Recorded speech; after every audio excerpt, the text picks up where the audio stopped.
Saya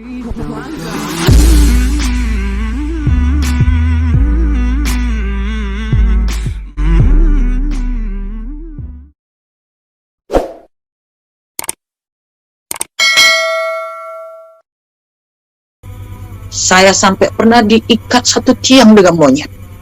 Kebayang enggak, anak umur 5 tahun diikat satu tiang dengan monyet. Nah, target ayah saya dulu rupanya untuk mendapatkan penghargaan dari gereja, karena kalau 5 anak tambah istri 1 kan sudah 6, tambah ibu pengasuh kami kan sudah 7. Targetnya 7 orang akan digerejakan. Kan baru saya dan saudara saya yang besar waktu itu, yang lain kan masih kecil-kecil, tidak ke gereja, masih sekali ada mungkin. Baru saya dan saudara saya yang ke gereja, 3 lah. Nah, targetnya itu mau semuanya 7 biar dapat penghargaan.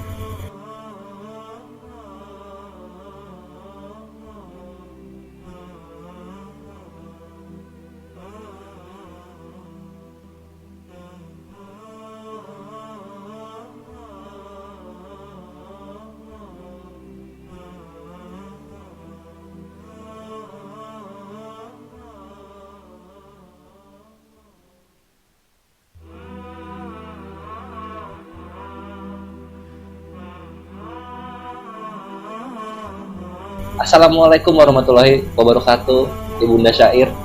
Bagaimana kabarnya? Waalaikumsalam. Waalaikumsalam warahmatullahi wabarakatuh. Ya, saya Ibu Syair Sumangkut. Ya, dari FAM Manado, Sumangkut.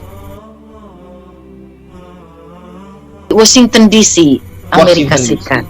Masya Allah. Ibu kota negara Amerika Serikat. Ya, terima kasih.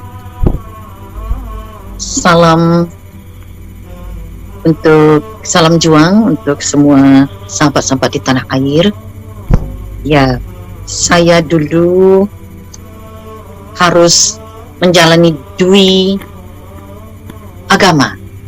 Jadi bukan hanya dui bahasa. Kalau sekarang saya sehari-hari berbahasa dui bahasa Indonesia dan bahasa Inggris.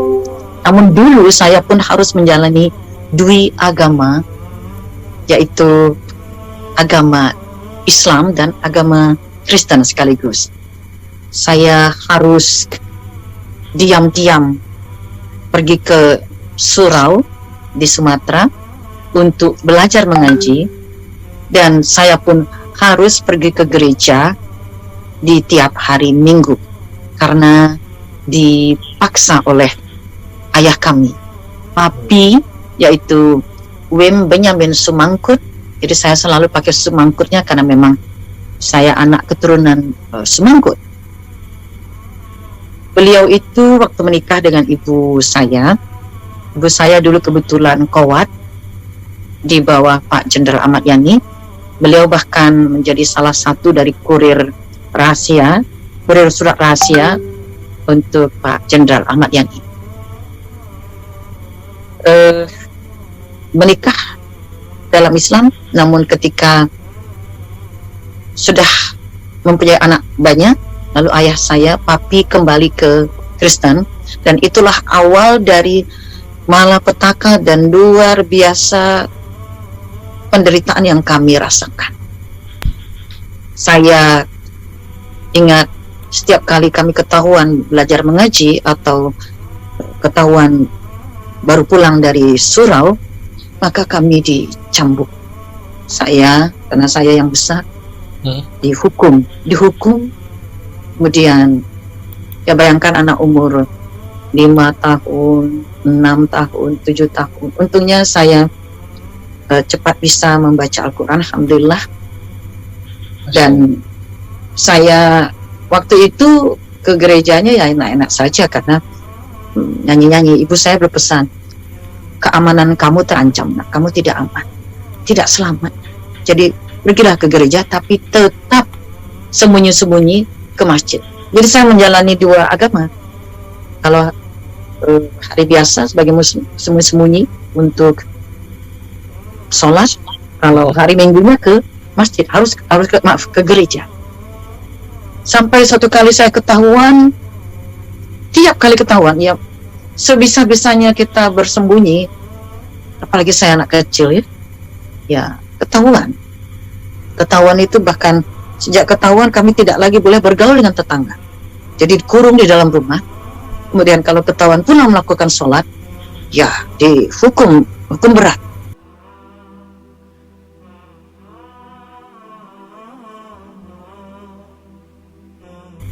Saya sampai pernah diikat satu tiang dengan monyet. Kebayang enggak, anak umur 5 tahun diikat satu tiang dengan monyet.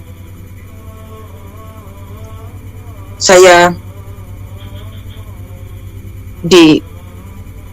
didera kaki saya dengan alat pukulan spesial yang beliau sediakan.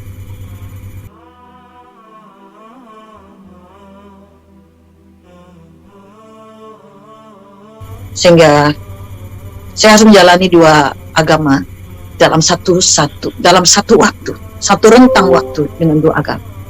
Masya Allah. Sampai setelah saya lihat ini orang kok bernyanyi-nyanyi saja di gereja, lalu kok maaf, ini kebetulan sektenya Pantekosta. Jadi yang saya lihat, saya tidak tahu kalau orang lain, yang saya lihat itu mereka berteriak-teriak dengan tangan ke atas, berteriak-teriak ekspresif sekali, seperti orang marah atau seperti orang bagaimana ya. Tapi bayangkan satu persatu, satu baris maju ke depan, nah nanti gantian yang ini duduk, baris berikut yang maju ke depan untuk mengekspresikan teriakannya itu. Tuhan Yesus.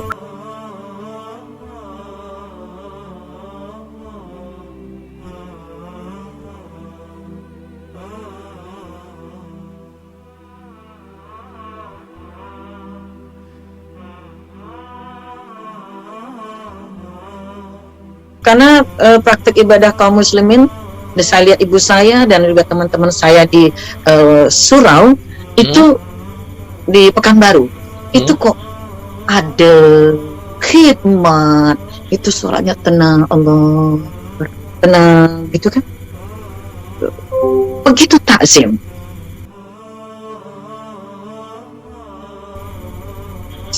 Kami disiksa luar biasa, tidak dikasih nafkah. Kami dipukuli, beliau punya spesial cambuk khusus untuk mendera kami. Karena belajar, tambah siksanya lagi. Bergaul aja sama tetangga, yang dia kebetulan muslim, kami disiksa. Terima daging korban, kebetulan dapat pembagian, kami disiksa.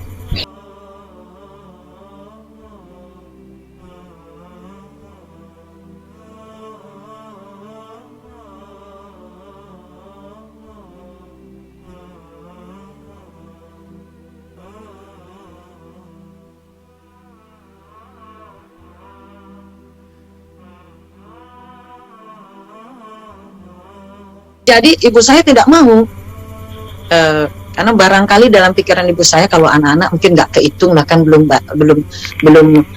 dewasa. Jadi biar anak-anak tuh tetap anak-anak harus belajar mengaji gitu kan.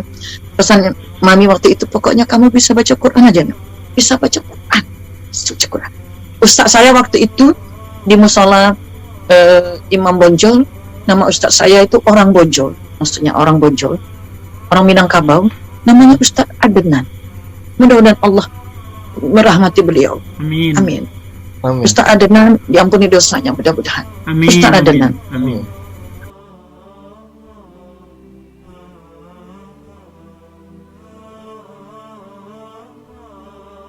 Kalau kamu tidak ikut Yesus Kristus, tidak ada uang. Jadi kami tidak dikasih nafkah, bahkan disiksa. Bahasa ibu saya itu diazab. Kami diazab, subhanallah. Kalau kami pas ada tetangga nganterin daging korban, cuma disangkutkan di pagar, karena kan dilarang bergaul sama tetangga. Kami disiksa, diazab, kena azablah kami. Ya Allah, itu di Sumatera, subhanallah. Terus saya mikir, ya Allah, kenapa mami ini bertahan? Sementara teman-teman beliau sudah ikut suaminya dibawa ke Kristen. Kok mami bertanya, ada apa? Saya jadi mikir, ya Allah, ada apa di dalam Islam ini? Kenapa ibu bertahan? kok ibu saya bertahan, pasti ada sesuatu dalam Islam ini. Hmm. Karena sudah nggak masuk akal, kami sudah disiksa, udah begini, dikasih nafkah, diazab, terus kok ibu tetap bertahan gitu. Ya Allah, tidak dikasih nafkah, disiksa, kemudian ibu saya kok tetap bertahan. Padahal teman ibu saya, dia adalah qori'ah. Sekali lagi saya ulangi, dia adalah qori'ah, ikut dengan agama suaminya, orang kita Sangir.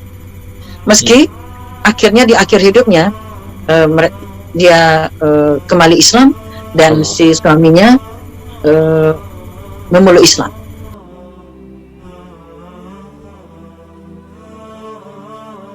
Sampai satu hari ketika ayah saya sudah mulai bisa kuat berjalan, dirawat oleh ibu saya. Lagi-lagi ibu saya merawat ayah saya. Yang menyiksa kami itu, saya melihat ibu saya sedang sholat di belakang dekat dapur, di belakang. Lalu saya kaget karena ternyata ayah saya bangkit dan berjalan mencari-cari, manggil-manggil ibu saya. Rupanya ayah saya berjalan ke dapur dan masya Allah, ibu saya yang sedang sholat itu ditendang. Jadi ibu saya tersungkur.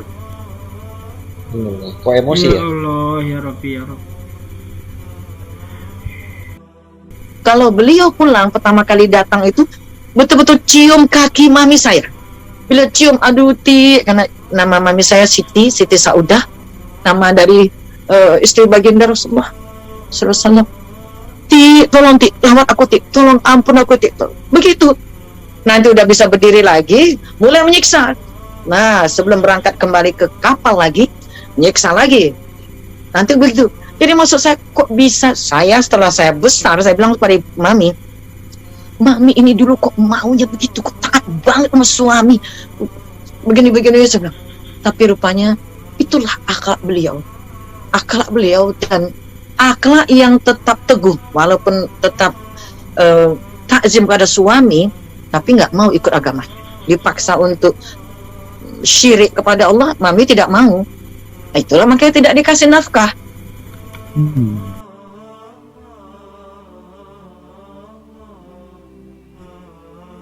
Beliau masih segar waras, berada di Jakarta. Masih hidup sampai hari ini. Masya Allah, luar biasa. Subhanallah. Luar biasa. Subhanallah, luar biasa. Masih segar waras, berada di Jakarta. Alhamdulillah. Jadi mohon doa dari teman-teman, semoga. Saya berdoa begini, ya Allah berikanlah panjang umur bagi ibu saya seperti ayat yang beliau perjuangkan, itu surah Al-Ikhlas. Bismillahirrahmanirrahim. Qul huwallahu ahad, Allahus samad, lam yalid wa lam yulad wa lam yakul lahu kufuwan ahad.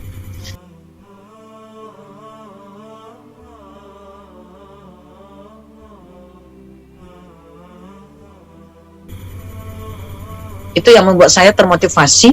Saya bilang, aku harus mengetahui apa isi Islam itu. Begitu. Meskipun saya minggu harus bawa Bible ke gereja. Ya itulah tekad saya. Saya harus menggali Islam itu ada apa.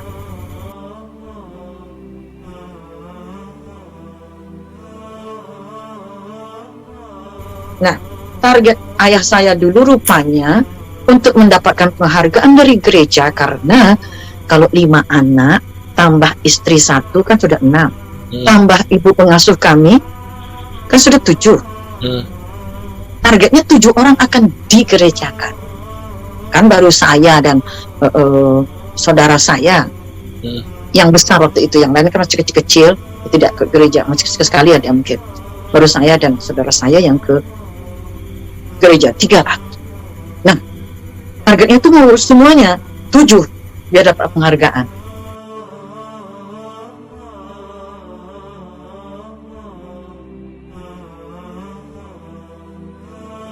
Waktu remaja saya sudah melihat sesuatu dengan lebih jernih. Saya artinya sudah lebih berani mengekspresikan. Kalau waktu kecil-kecil sebelum itu mungkin takut ya, takut. Ya, mami juga berpesan, selamatkan dirimu. Jadi tahan diri demi keselamatan. Setelah remaja kebetulan papi pun sudah meninggal.